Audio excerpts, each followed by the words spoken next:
여러분, 혹시 알고 계셨나요? 최근 하버드 대학교의 한 강의실에서 전 세계의 수재들을 놀라게 한 충격적인 발표가 있었습니다. 최근 국제사회가 주목하고 있는 인도와 파키스탄의 카슈미르 분쟁. 그런데 이 복잡한 분쟁을 다루던 하버드의 한 강의실에서 전 세계가 전혀 예상치 못한 충격적인 진실이 드러나기 시작했습니다. 과연 그날 강의실에서는 무슨 일이 벌어졌던 걸까요? 중국의 무기가 고개를 숙인 그 순간 강의실을 울린 말 한마디, 진짜 강철의 심장은 한국에 있다. 지금부터 세계 군사 전문가들의 인식을 뒤흔든 실전 데이터의 힘, 그리고 강철의 심장 K9의 놀라운 이야기 함께 들어보시죠. 좋아요와 구독은 영상을 만드는데 큰 힘이 됩니다. 그럼 지금 시작합니다. 안녕하세요. 저는 아라브입니다. 저는 하버드 대학교에서 국제 정치를 공부하고 있는 대학원생이에요. 인도 출신인데 제 가족은 대대로 군인이었어요. 어릴 때부터 할아버지께서 들려주신 국경 수비대와 포병 이야기를 듣고 자랐었습니다. 그 이야기들 덕분에 무기 시스템에 관심을 갖게 되었고 결국 하버드까지 오게 되었어요. 어느 맑은 아침, 저는 강의실로 향했었어요. 빨간 벽돌 건물에 들어가니 계단식 좌석이 있는 큰 강의실이 눈에 들어왔습니다. 저는 교수님과 스크린이 잘 보이는 중간 자리에 앉았어요. 주변에는 다양한 국적의 학생들이 있었습니다. 프랑스 학생, 일본 학생, 나이지리아 학생 등 세계 각국에서 온 인재들이 모여 있었어요. 우리 반에는 14개국에서 온 27명의 학생들이 있었는데 아시아 출신이 가장 많았었죠. 정확히 9시에 해링턴 교수님이 입장하셨어요. 그는 국제안보 분야에서 30년 이상 연구해온 전문가로 펜타곤 자문위원으로도 활동했던 분이었습니다. 그가 리모컨을 누르자 스크린에 제목이 나타났어요. 아시아의 포병 대결 SH-15 대 K9. 저는 흥미롭게 앞으로 몸을 기울였어요. SH-15는 중국이 2019년에 개발한 155mm 바퀴형 자주포로 최대 사거리가 53km에 달한다고 알고 있었습니다. K9은 한국의 한화가 만든 자주포로 2023년 기준으로 이미 세계 7개국에 수출되어 그 성능을 인정받고 있었어요. 해링턴 교수님이 말씀하셨어요. 오늘은 이론을 넘어 실제 전장 데이터를 분석해 볼 겁니다. 이 두 무기 시스템은 각각 중국과 한국의 방위산업 기술력을 대표하는 장비들이죠. 어느 쪽이 진정한 강철의 심장인지 함께 알아봅시다. 교수님은 먼저 히말라야 지역 지도를 보여주셨어요. 카슈미르 지역은 수십 년간 인도와 파키스탄의 분쟁 지역이었습니다. 해발 5,000m가 넘는 고산지대에서 포병 운용은 특별한 기술과 장비가 필요하죠. 저는 할아버지께서 1999년 카길 전쟁 당시 이 지역에서 복무하셨다는 이야기가 떠올랐어요. 그때 인도군은 겨우 20km 사거리의 구형포를 사용했었다고 들었었습니다. 화면에는 두 무기가 나란히 표시되었어요. 왼쪽의 SH-15는 8륜 차량의 포탑이 장착된 형태였고 오른쪽의 K9은 무거워 보이지만 어떤 지형에서도 기동할 수 있는 궤도형 차체였습니다. 해링턴 교수님은 이어서 말했어요. K9은 2022년 우크라이나 전쟁에서도 핀란드와 폴란드가 제공한 버전이 실전 투입되어 그 성능을 입증했습니다. 반면 SH-15는 아직 실전 경험이 부족하지만 중국의 막대한 연구개발 투자로 빠르게 발전하고 있죠. 저는 메모를 하면서 흥분된 마음을 감출 수 없었어요. 이것은 단순한 수업이 아니라 현대 무기체계의 진짜 경쟁을 분석하는 자리였습니다. 각 무기의 사거리, 발사속도, 기동성, 신뢰성 등을 실제 데이터로 비교하며 국제 안보의 새로운 측면을 배울 수 있다는 생각에 가슴이 뛰었어요. 불이 어두워지면서 큰 화면에 중국의 새로운 SH-15 곡사포 시험 장면이 나타났어요. 황량한 사막지대에서 진행되는 테스트였습니다. 작년에 국방 세미나에서 이 모델에 대해 들었었는데 실제로 보니 더 호기심이 생겼어요. 해링턴 교수님의 국제방위산업 강의 중간에 특별 세션으로 중국 방산업체 대표가 초청되었습니다. 교수님께서 실전 데이터의 중요성을 강조하신 후 객관적인 사례로 이 비교 영상을 보여주시겠다고 하셨어요. 중국 대표는 그들의 최신 기술을 자랑스럽게 소개하기 위해 자원했던 것 같았습니다. 중국 방산업체의 발표자가 자신감 있게 설명했어요. SH-50T는 고속도로에서 시속 50km로 달릴 수 있고 무한궤도 차량보다 가격이 절반밖에 안 합니다. 중국군은 이미 300대 이상을 배치했으며 수출 가능성도 높습니다. 주변 학생들이 흥분해서 속삭였어요. 바퀴 형이 더 빠르네요. 2배나 더 많이 구매할 수 있겠어요. 파키스탄 학생은 엄지를 들었고 영국 학생도 고개를 끄덕였습니다. 국방대학 학생들 사이에서도 비용 효율성은 항상 중요한 화제였거든요. 그런데 화면이 바뀌었어요. SH-50이 포장도로를 벗어나 험한 지형으로 들어가자 상황이 달라졌습니다. 바퀴가 거친 돌에 미끄러지며 먼지를 일으켰고 포신 주변으로 흙먼지가 날렸어요. 결국 바퀴가 깊은 틈에 끼어 기울어진 채 멈춰버렸습니다. 작전 환경에서는 이동성이 생명인데 이런 상황이라면 적의 표적이 되기 쉬울 것 같았어요. 지난 2023년 중동 분쟁에서도 비슷한 바퀴형 장비의 한계가 드러났다고 들었습니다. 해링턴 교수님이 항상 강조하셨던 말이 생각났어요. 진짜 데이터가 진짜 이야기를 말해준다. 이게 바로 그 진짜 이야기였나 봐요. 교실에서의 이론과 실전은 정말 다르다는 걸 다시 한번 느꼈습니다. 사격 테스트도 시작됐어요. SH-50이 첫 번째 포탄을 발사했는데 굉음이 울리며 인상적이었지만 목표물에서 12m나 벗어났어요. 두 번째는 9m, 세 번째는 아예 발사도 안 됐습니다. 포신에서 연기가 피어올랐어요. 작년 국제 포병 대회에서도 비슷한 정확도 문제가 있었다고 들었고 아직 해결되지 않은 것 같았습니다. 실전에서는 이런 오차가 치명적일 수 있어요. 학생들 사이에서 놀라움의 반응이 일었어요. 저 정도면 큰 문제네요. 옆자리 학생이 말했어요. 중국 발표자는 당황한 표정으로 초기 테스트라 개선될 수 있다고 변명했지만 이미 신뢰도는 크게 떨어진 상태였습니다. 처음에 자신만만하던 그의 목소리가 점점 작아졌어요. 승무원들이 땀을 닦고 문제를 해결하려고 애쓰는 모습을 보며 공감이 됐어요. 작년에 한국 방산업체에서 인턴십을 했을 때도 이런 현장 테스트의 중요성을 직접 배웠었거든요. 모의 훈련과 실제 상황은 천지 차이였습니다. 중국 발표자가 말을 마치자 해링턴 교수님이 다시 강단에 올라와 차분하게 말씀하셨어요. 실제 환경에서의 도전, 울퉁불퉁한 지형, 기계 결함, 예상치 못한 열기, 먼지로 인한 가시성 문제, 이것이 바로 실험실 데이터나 이론상의 계산만으로는 부족한 이유입니다. 실전에서는 이런 모든 요소가 복합적으로 작용합니다. 저는 실제 조건이 중요하다고 노트에 적었어요. 나중에 논문 쓸 때 이 사례를 인용해야겠다고 생각했습니다. 주변 학생들의 표정도 심각해졌어요. 프랑스 학생은 찡그렸고 일본 학생은 걱정스러운 표정이었습니다. 파키스탄 학생도 처음에 열정이 가라앉은 모습이었어요. 교수님께서 이제 비교를 위해 한국의 K9 자주포 테스트 영상을 보겠습니다라고 안내하셨어요. K9은 이미 터키, 폴란드, 호주 등 여러 국가에 수출되어 그 성능을 인정받았다고 알고 있었습니다. 또한 지난해 나도 훈련에서도 우수한 성적을 거뒀다고 들었어요. 화면이 잠시 검게 변하고 다음 테스트를 기다리며 저는 이제 K9의 차례네요. 강철의 심장을 볼 시간이에요라고 속삭였어요. 방 안의 분위기는 긴장감으로 가득 찼습니다.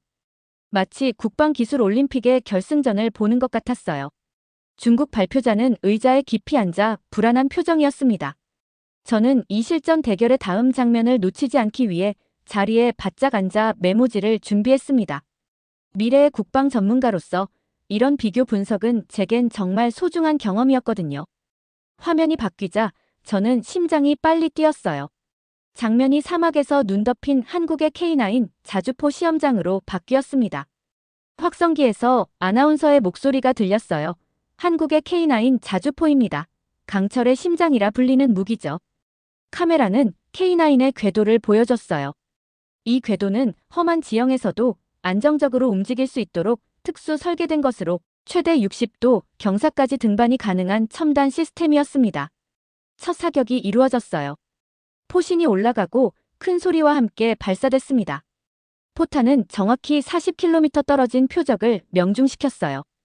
이건 실제로 K9이 가진 최대 사거리인 40에서 50km의 능력을 보여주는 순간이었습니다. 주변 학생들은 감탄했어요. 믿을 수 없어. 완벽해. K9이 정말 대단하네. 외국 학생들도 놀란 표정이었죠. 다음은 진흙 시험이었습니다. K9은 진흙 비탈을 거뜬히 내려갔어요. 천마력의 강력한 디젤 엔진 덕분에 70톤에 가까운 무게에도 불구하고 진흙에서도 안정적으로 움직였습니다. 아나운서가 말했어요. K9의 궤도식 설계는 거친 지형에서 큰 이점을 줍니다. 특히 한국의 산악 지형에 최적화되어 있죠.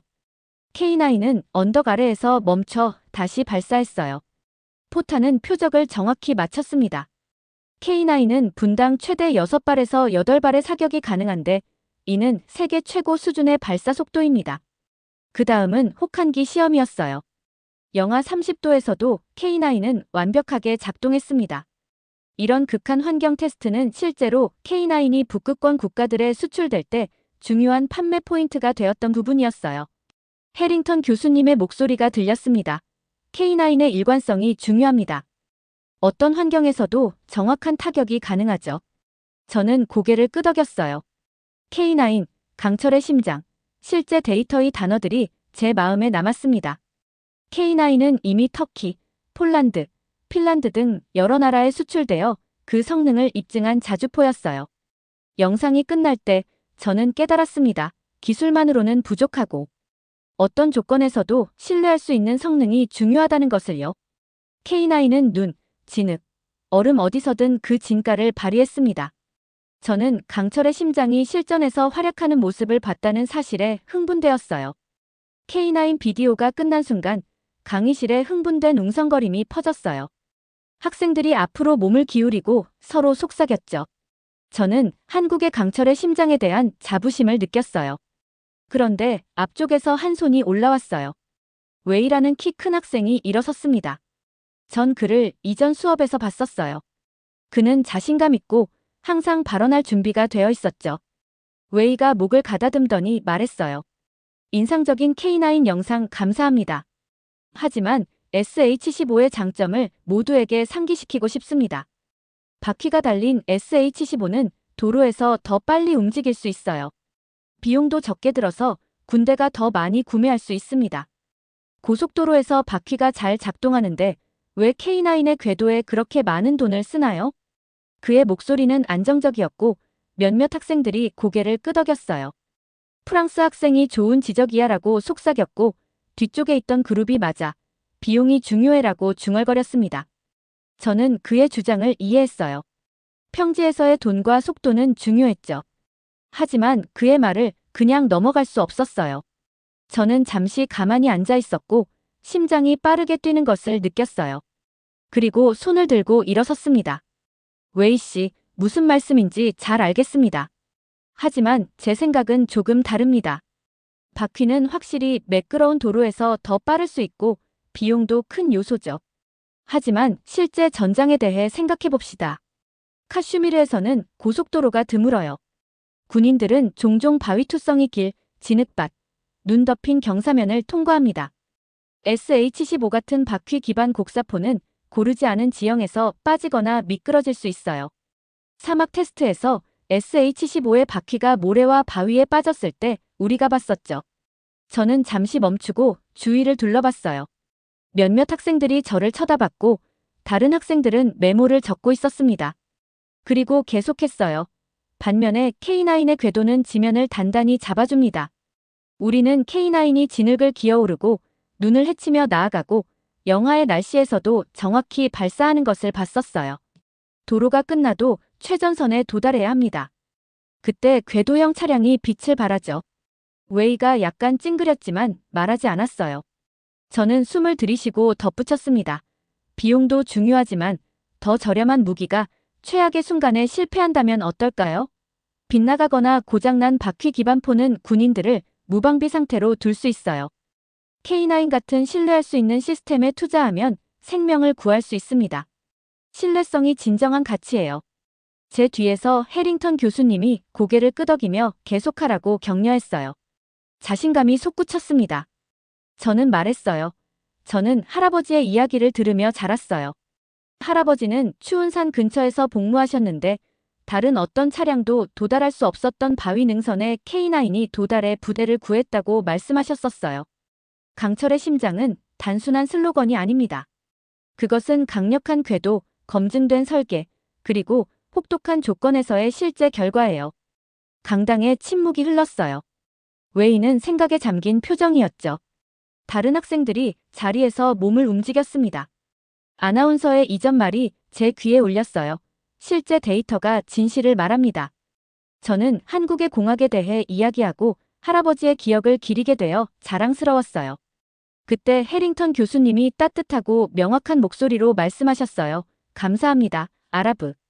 웨이는 비용과 도로에서의 속도에 대한 타당한 지적을 했어요. 아라브는 우리에게 전장의 현실 지형, 날씨, 신뢰성을 상기시켰습니다. 두 관점 모두 중요해요. 오늘의 수업은 좋아하는 것을 고르는 것이 아니라 상황이 우리의 선택을 어떻게 형성하는지 이해하는 것입니다. 어떤 상황에서는 바퀴가 작동할 수 있어요. 다른 상황에서는 궤도가 필수적이죠. 그가 리모컨을 클릭하자 다음 슬라이드가 나타났어요. 다양한 지형에서 SH15와 K9의 비교 차트였습니다. 차트는 명확한 차이를 보여줬어요. K9의 궤도 이동성은 진흙과 눈에서 더 높게 평가되었고 SH15의 바퀴는 포장된 도로에서 더 높게 평가되었습니다. 숫자들이 이론을 사실로 바꿨어요. K9, SH15, 한국, 실제 데이터 단어들이 화면을 가로질러 춤추었습니다. 저는 앉았고 심장은 여전히 빠르게 뛰고 있었어요. 주변에서 학생들이 서로 속삭였고 몇몇은 동의하며 고개를 끄덕이고 몇몇은 여전히 토론을 생각하고 있었습니다. 저는 웨이를 힐끗 봤어요. 그는 저에게 작고 존중하는 미소를 지었죠. 저도 미소로 답했어요. 그 순간 우리 모두가 함께 중요한 것을 배웠다고 느꼈어요.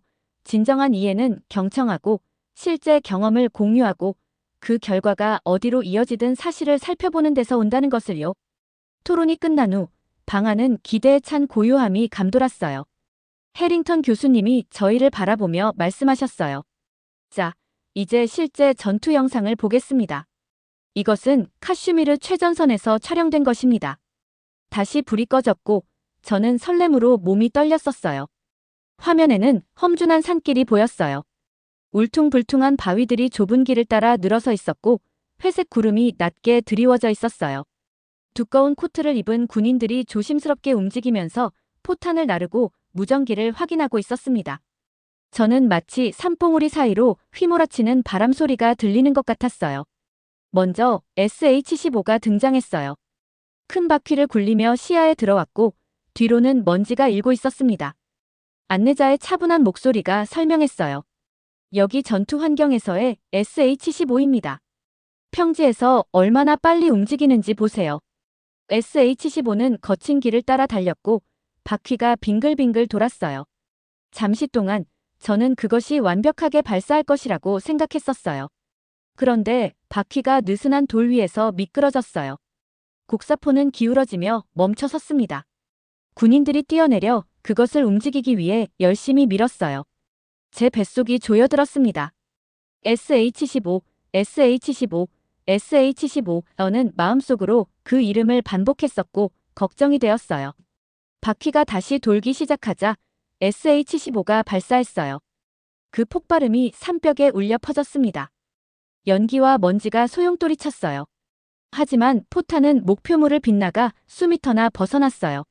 중요한 건 실전에서의 성능이에요. 한 군인의 어깨가 축 처졌습니다. 다음 발사는 실패했어요. 포신에서 불꽃이 튀었고 연기가 흘러나왔습니다. 저는 승무원들의 눈에서 혼란을 보았어요. 저는 작게 하니 라고 속삭였습니다. 같은 반 학생이 살짝 숨을 들이켰어요. 그 다음에는 K9이 등장했어요. 무한궤도가 거친 지형 위에서 돌아갔고 모든 바위와 능선을 꽉 붙잡았습니다. 안내자가 말했어요. 이제 K9을 보세요. 행동 중인 강철의 심장입니다. 저는 떨림을 느꼈었어요. K9은 자세를 잡고 발사했습니다. 섬광이 밝게 빛났고 소리가 홀 안에 울려 퍼졌어요. 포탄이 곧게 날아가 정확히 목표물에 명중했습니다. 벙커벽이 흔들리고 갈라졌어요. 주변의 군인들이 놀라서 몸을 숙였습니다. K9, K9, K9. 너는 놀라움을 느끼며 숨을 죽여 그 이름을 말했었어요. 영상은 다른 장면으로 바뀌었어요. 진흙투성이 언덕이었죠. SH-15는 오르려고 했지만 바퀴가 진흙 속에서 돌고 가라앉았어요. 중간쯤에서 움직이지 못했습니다. 승무원들이 몇 분 동안 밀고 파면서 애를 썼어요. 비가 내리기 시작해 유니폼을 적셨습니다. 저는 따뜻한 강의실 안에서도 몸을 떨었어요.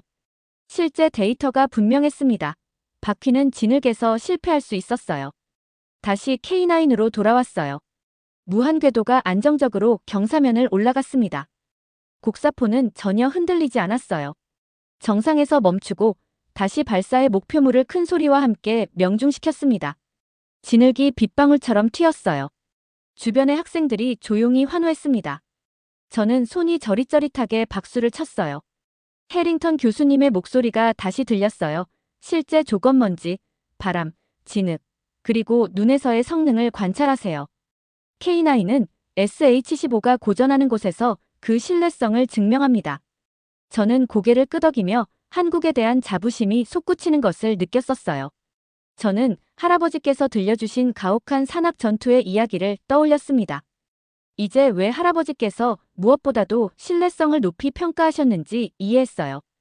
K9의 강철의 심장은 단지 홍보용 슬로건이 아니었습니다.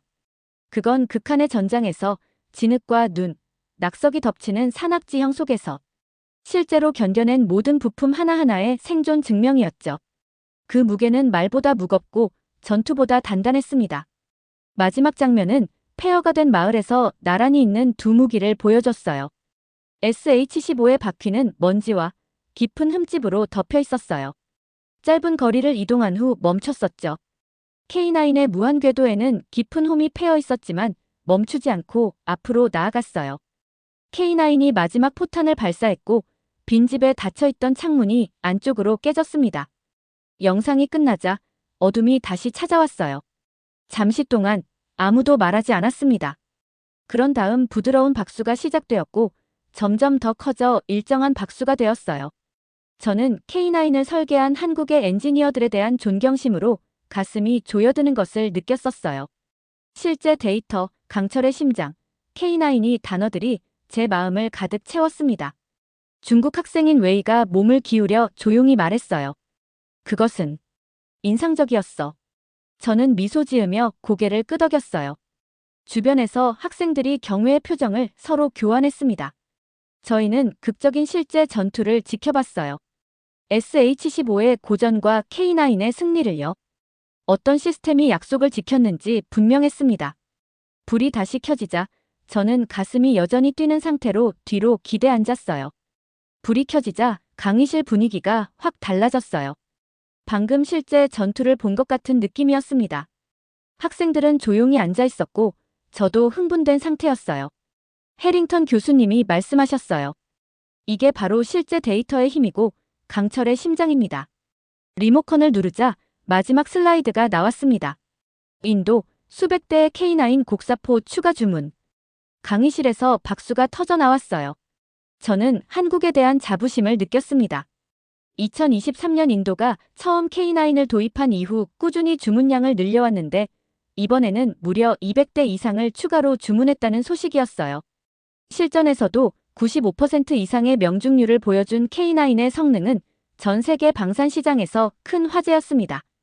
SH-15를 지지했던 중국 학생 웨이가 속삭였어요. 인정해야겠어. 정말 대단하네. 저도 고개를 끄덕였습니다. 주변 학생들도 감탄하는 표정이었어요. 수업이 끝나고 뒤에서 들려오는 대화가 들렸습니다. 호주 학생이 말했어요. K9은 영하 30도 극한 환경에서도 한 번도 고장 안 났대요. 놀랍네요. 독일 학생이 대답했습니다. SH-15는 좋은 도로에선 괜찮지만 험지에선 무용지물이었대요. K9은 진짜 중요한 상황에서 성능을 증명했어요. 그 말이 맞았어요. SH-15는 가능성이 있었지만 실제 데이터는 한계를 보여줬습니다. K9은 극한의 환경에서도 신뢰성을 증명했었어요.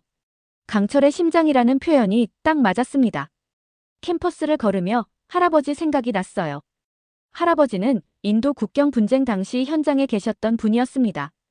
무기는 가장 어려운 상황에서 보여주는 성능이 진짜 실력이다라고 자주 말씀하셨어요. 저는 한국의 방위산업 성공 사례를 더 공부하기로 했습니다. K9이 어떻게 2010년대 초반부터 아랍에미리트, 노르웨이, 에스토니아, 핀란드, 호주까지 진출했는지, 그 과정에서 어떤 기술적 도전을 극복했는지 알고 싶었어요. 그날 저녁 노트북을 열고 배운 교훈을 정리했습니다. 실제 데이터가 중요하다. 실전 테스트 결과가 진실을 말해줍니다. 신뢰성은 생명을 구한다. 어떤 상황에서도 작동하는 무기가 전투에서 승리합니다. 혁신은 끈기에서 온다. 한국은 1989년 첫 시제품 이후 계속 개선해왔습니다. 존중은 존중을 얻는다. 한국은 실력으로 세계적 인정을 받았습니다. 며칠 후 도서관에서 웨이를 만났어요. 그가 말했습니다. 아라브 K9에 대해 더 찾아봤어. 실은 우리 중국 군사 전문가들도 벤치마킹하고 있대. 저는 미소 지었어요. K9과 SH-15 모두 각자 장단점이 있죠. 웨이가 고개를 끄덕였어요. 맞아. 나도 이제 한국의 기술력을 존중해. 저는 만족감을 느꼈습니다. 처음엔 의심으로 시작했지만 결국 서로 존중하게 되었어요. 이제 군사 기술을 볼 때마다 단순한 무기가 아닌 혁신과 데이터, 그리고 강철의 심장을 봅니다. 전 세계 시장에서 신뢰받는 기술력을 갖춘 한국이 자랑스러웠어요. 제 미래도 더 분명해졌습니다. 저도 K9처럼 어떤 상황에서도 신뢰받는 사람이 되기 위해 노력할 것입니다. 오늘 사연 어떠셨나요? 재미있으셨나요? 감동무지개는 늘 여러분 곁에서 따뜻한 이야기를 전해드릴게요. 오늘 이야기가 좋으셨다면 구독과 좋아요, 알림 설정도 부탁드려요.